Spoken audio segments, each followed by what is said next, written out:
ನಮಸ್ಕಾರ ಪ್ರೀತಿಯ ವೀಕ್ಷಕರೆಲ್ಲರಿಗೂ ಇವತ್ತಿನ ವಿಶೇಷ ಕಾರ್ಯಕ್ರಮಕ್ಕೆ ಸ್ವಾಗತ. ನಮ್ಮ ಚಾನೆಲ್ ನ ಇನ್ನೂ ಸಬ್ಸ್ಕ್ರೈಬ್ ಮಾಡಿಲ್ಲ ಅಂತಂದ್ರೆ ಈಗಲೇ ಸಬ್ಸ್ಕ್ರೈಬ್ ಮಾಡಿ. ಪ್ರತಿನಿತ್ಯ ಕೂಡ ಹಲವಾರು ವಿಡಿಯೋಸ್ ನಿಮಗೆ ಉಪಯೋಗ ಆಗಲಿ ಅಂತ ಗುರುಗಳು ನೀಡ್ತಾ ಬಂದರೆ ಈ ಎಲ್ಲಾ ವಿಡಿಯೋಸ್ ನ ಕೂಡ ನೀವು ಲೈಕ್ ಮಾಡಬಹುದು. ಜೀವನದಲ್ಲಿ ಅನೇಕ ರೀತಿಯಾಗಿರುವಂತಹ ಸಮಸ್ಯೆಗಳು, ಕಷ್ಟ ಕಾರ್ಪಣ್ಯಗಳು, ಬಿಸ್ನೆಸ್ ಲಾಸ್ ಆಗ್ತಾ ಇರಬಹುದು, ಎಲ್ಲೋ ಒಂದು ಕಡೆ ಮಕ್ಕಳೆಲ್ಲ ಎಜುಕೇಶನಲ್ ಪ್ರಾಬ್ಲಮ್ಸ್ ಅಥವಾ ಮ್ಯಾರೇಜ್ ಡಿಲೇ ಆಗ್ತಾ ಇದೆ. ಈ ಎಲ್ಲ ಒಂದು ಸಮಸ್ಯೆಗಳು ಕೂಡ ನಿಮಗೆ ಸಿಂಪಲ್ ಆಗಿರುವಂತಹ ಸೊಲ್ಯೂಷನ್ ಬೇಕು ಅಂತಂದ್ರೆ ಅಕ್ಷಯ ವೃಕ್ಷವನ್ನ ಖಂಡಿತವಾಗ್ಲೂ ನಿಮ್ಮ ಮನೆಯಲ್ಲಿ ನೀವು ಇಟ್ಕೊಳ್ಬಹುದು. ಇದ್ರ ಬಗ್ಗೆ ಹೆಚ್ಚಿನ ಮಾಹಿತಿನ ಅನೇಕ ವಿಡಿಯೋಗಳಲ್ಲಿ ನಾವು ತಿಳಿಸ್ಕೊಟ್ಟಿದೀವಿ. ಇದ್ರ ಬಗ್ಗೆ ತಿಳ್ಕೊಳ್ಬೇಕು ಅಂತಂದ್ರೂ ಕೂಡ ಸ್ಕ್ರೀನ್ ಮೇಲೆ ಬರ್ತಿರುವಂತಹ ಫೋನ್ ನಂಬರ್ಸ್ಗೆ ನೀವು ಕರೆಗಳನ್ನ ಮಾಡಬಹುದು. ಇನ್ನು ಇವತ್ತಿನ ಕಾರ್ಯಕ್ರಮದಲ್ಲಿ ನಮ್ಮ ಜೊತೆ ಇದ್ದಾರೆ ಅಥರ್ವ ಸಿದ್ಧ ಪುರುಷರಾಗಿರುವಂತಹ ಡಾಕ್ಟರ್ ವಿಷ್ಣುದತ್ತ ಗುರುಜಿ ಅವರು. ಬನ್ನಿ ಗುರುಗಳನ್ನ ಕಾರ್ಯಕ್ರಮಕ್ಕೆ ಸ್ವಾಗತಿಸೋಣ. ನಮಸ್ತೆ ಗುರುಗಳೇ, ಕಾರ್ಯಕ್ರಮಕ್ಕೆ ಭಕ್ತಿಯ ಸ್ವಾಗತ. ಇನ್ನು ಗುರುಗಳೇ, ಪ್ರತಿಯೊಬ್ಬ ಹೆಣ್ಣು ಮಗಳು ಕೂಡ ಎಲ್ಲೋ ಒಂದು ಕಡೆ ಆಭರಣ ಪ್ರಿಯೆ ಅಂತ ಹೇಳ್ಬೋದು. ಬಂಗಾರ ಅಂತಂದ್ರೆ ಅಷ್ಟೊಂದು ಇಷ್ಟ ಇರುತ್ತೆ. ಆದ್ರೆ ಆಸೆ ಪಟ್ಟಿದ್ದು ಅಥವಾ ಕನಸು ಕಾಣುವಂಥದ್ದು ನನ್ಸ್ ಮಾಡ್ಕೊಳ್ಬೇಕು ಅಂತಂದ್ರೆ ಎಲ್ಲೋ ಒಂದು ಕಡೆ ಇತ್ತೀಚಿನ ದಿನಗಳಲ್ಲಿ ಬಂಗಾರ ಗಗನಕ್ಕಿರೋದ್ರಿಂದ ಅದು ಅಸಾಧ್ಯ ಅಂತಾನೆ ಹೇಳ್ಬೋದು. ಎಲ್ಲೋ ಒಂದು ಕಡೆ ಅನ್ಕೊಳ್ಳುವಂಥದ್ದು ಆಭರಣಗಳು ಮನೆಗೆ ಬರಬೇಕು ಅಂತಂದ್ರೆ ನಾವ್ ಏನ್ ಮಾಡ್ಬೇಕಾಗತ್ತೆ ಹೆಣ್ಣು ಮಕ್ಕಳು? ಸೊ ಹೆಣ್ಣು ಮಕ್ಕಳಿಗೆ ವಿಶೇಷವಾಗಿ ಒಂದು ಟಿಪ್ಸ್ ನ ಕೊಡಿ ಗುರುಗಳೇ.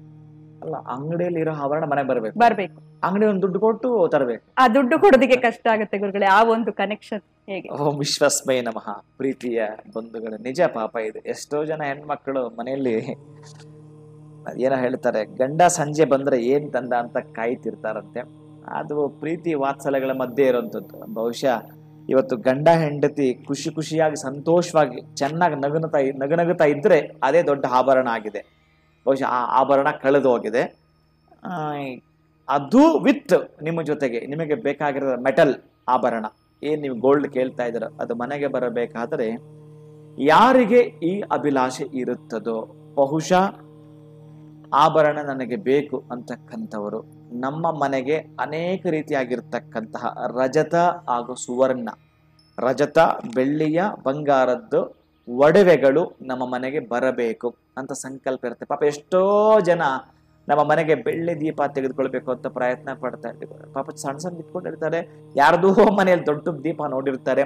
ಇನ್ಯಾರದ್ದು ಫಂಕ್ಷನ್ ಅಲ್ಲಿ ಅದೇನು ಹಾರ, ಚಂದ್ರಹಾರ, ಸೂರ್ಯನ ಹಾರ, ಹುಣಸೆ ಬೀಜದ ಹಾರ, ಬೇವಿನ ಬೀಜದ ಹಾರ ಹಾಕೊಂಡ್ ಬಂದಿರ್ತಾರೆ. ಹಾಗೆಲ್ಲ ಮಾಡಿಸ್ಕೊಂಡು ವೆರೈಟಿ ಮಾಡಿಸ್ಕೊಂಡು ಬಂದಿರ್ತಾರೆ. ಅದೆಲ್ಲ ನೋಡಿರ್ತಾರೆ.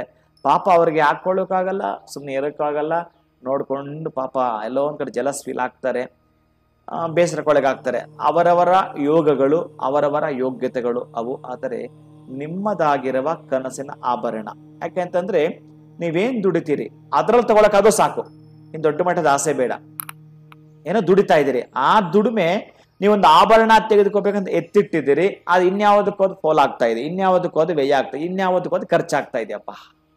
ಇದು ನಿಂತು ನೀವು ಮಾಡ್ತಾ ಇರತಕ್ಕಂತಹ ಆದಾಯದಲ್ಲಿಯೇ ನಿಮ್ಮ ಮನೆಯ ಮಕ್ಕಳು ದುಡಿಯುವಂಥದ್ದೋ ಅಥವಾ ಮನೆಯವರು ದುಡಿಯುವಂಥದ್ದೋ ಒಟ್ಟಾರೆ ಕ್ರೋಢೀಕರಿಸಿ ಅವರ ಮನಸ್ಸಿಗೆ ಬಂದು ಒಂದು ಆಭರಣವನ್ನ ತೆಗೆದುಕೊಟ್ಟಾಗ ನಿಮಗಾಗುವ ಆನಂದವೇ ಬೇರೆ. ಅಂತಹ ಪರಮಾನಂದವನ್ನ ನೀವೇನಾದ್ರೂ ಪಡೆದುಕೊಳ್ಳಬೇಕು ಅಂತಂದ್ರೆ 4 ಶನಿವಾರಗಳು ವೇಟ್ ಮಾಡ್ಬೇಕು. ನೀವು 4 ಶನಿವಾರಗಳ ಕಾಲ ನೀವು ನಿಮ್ಮದಾಗಿರತಕ್ಕಂತಹ ರೆಮಿಡಿಯನ್ನ ಮಾಡಿಕೊಂಡಾಗ ನೀವು ಏನು ಅಂದುಕೊಳ್ತೀರಿ ಪರೀಕ್ಷೆ ಮಾಡಿ. ಆ ಆಭರಣ ಬರಲೇಬೇಕು. ನೀವೇನು ಎಕ್ಸ್ಪೆಕ್ಟ್ ಮಾಡಿರ್ತೀರೋ ಅದು ಬರತಕ್ಕಂತಹದ್ದು ಶತಸಿದ್ಧ.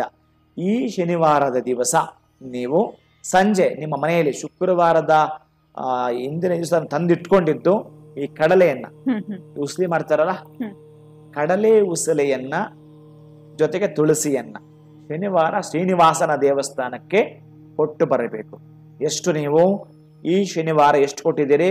ಅರ್ಧ ಕೆಜಿ ಕೊಟ್ಟಿದ್ದೀರಾ ಅಥವಾ ಒಂದು ಕೆಜಿ ಕೊಟ್ಟಿದ್ದೀರಾ? ನೆಕ್ಸ್ಟ್ ಇದ್ರೆ 2ರಷ್ಟು, ಅರ್ಧ ಕೆಜಿ ಈ ಶನಿವಾರ. Next Saturday 1 kilo. ಅದಾದ 3 ಶನಿವಾರ 1.5 ಕೊಡಿ. Next 2 kilo. ಇದನ್ನು ಚೆನ್ನಾಗಿ ಜ್ಞಾಪಕ ಇಟ್ಕೊಳ್ಳಿ. ನಾನು ಒಂದು ಎಕ್ಸಾಂಪಲ್ ಕೊಟ್ಟಿದ್ದು. ನೀವು ಇಲ್ಲ ಗುರುಗಳೇ ತುಂಬಾ ಜನ ಬರ್ತಾರೆ, ನಾನು 5 ಕೆಜಿ ಮಾಡ್ತೀನಿ ಅಂತಂದ್ರೆ ನೀವು 20 ಕೆಜಿ ತನಕ ಮಾಡಿಕೊಳ್ಳಿ. ದೊಡ್ಡದಿತ್ತ ದೊಡ್ಡದೇ ಬರೋದು, ಇದು ಬರೆದಿಟ್ಕೊಳ್ಳಿ. ನಾನು ಅದನ್ನೇ ಹೇಳ್ತೀನಿ, ನಿಮ್ಗೆ ಏನು ಶಕ್ತಿ ಇದೆಯೋ ಅದನ್ನ ಮಾಡಿ. ತುಳಸಿ ಎಷ್ಟು ಸಾಧ್ಯ ಅಷ್ಟು ಒಂದು ಕುಚ್ಚು ಕೊಡ್ತೀರೋ, ಏನು ಕೊಡ್ತೀರೋ, ಒಟ್ಟಾರೆ ಶ್ರೀನಿವಾಸನಿಗೆ ನೀವು ಪ್ರತಿ ಶನಿವಾರ ಕೊಡ್ತಾ ಬರಬೇಕು. ಇನ್ನ 3 ಶನಿವಾರ ಆಗಿದೆ, 4ನೇ ಶನಿವಾರ ಮಾಡೋ ಮುನ್ನ ವೇಟ್ ಅಂಡ್ ಸಿ, ಸ್ವಲ್ಪ ಯೋಚನೆ ಮಾಡಬೇಕು. ಒಂದು ಉಂಗುರವನ್ನ ಬೆಳ್ಳಿಯಲ್ಲಿ ಮೊದಲೇ ಆಚಾರ್ಯಗೆ ಹೇಳಿದ್ದು ಬೆಳ್ಳಿಯಲ್ಲಿ ಮಾಡಿಸಿರ್ತಕ್ಕಂತಹ ಶ್ರೀನಿವಾಸನ ಉಂಗುರವನ್ನ ನೀವು ಧರಿಸಬೇಕು. ಬೆಳ್ಳಿಯ ಶ್ರೀನಿವಾಸನೇ ಬರಬೇಕು ಮೊದಲಿಗೆ. ಬೆಳ್ಳಿಯ ಶ್ರೀನಿವಾಸನ ಮೂರ್ತಿ ಇರಬೇಕು ಆ ಉಂಗುರದಲ್ಲಿ. ಯಾರ ಮನೆಯಲ್ಲಿ ಯಾರ ಬೆರಳಲ್ಲಿ ಬೆಳ್ಳಿಯ ಶ್ರೀನಿವಾಸನು ಮೊದಲು ಇರುತ್ತಾನೋ ಮಹಾಲಕ್ಷ್ಮಿ ಬಂಗಾರದ ಸಮೇತ ಬರುವುದು ಕಟ್ಟಿಟ್ಟ ಬುತ್ತಿ, ಶತಸಿದ್ಧ, ಬರಲೇಬೇಕು. ಈತ ಇಲ್ಲಿ ಇರ್ತಾನಂತಂದ್ರೆ ಇವನನ್ನು ಹುಡುಕೊಂಡು ಆಕೆ ಬರುತ್ತಾಳಂತೆ. ಯಾವ ರೂಪದಲ್ಲಿ? ಯಾರು ಬಂಗಾರ ಧರಿಸ ಜಾಸ್ತಿ? ಹೆಣ್ಮಕ್ಳೆ. ಅದಕ್ಕಾಗಿ ಹೇಗ್ ಬರ್ತಾಳೆ? ಆ ಮಹಾಲಕ್ಷ್ಮಿ ಒಡವೆ ಸಮೇತಳಾಗಿ ಆ ಮನೆಗೆ ಬರ್ತಾಳಂತೆ.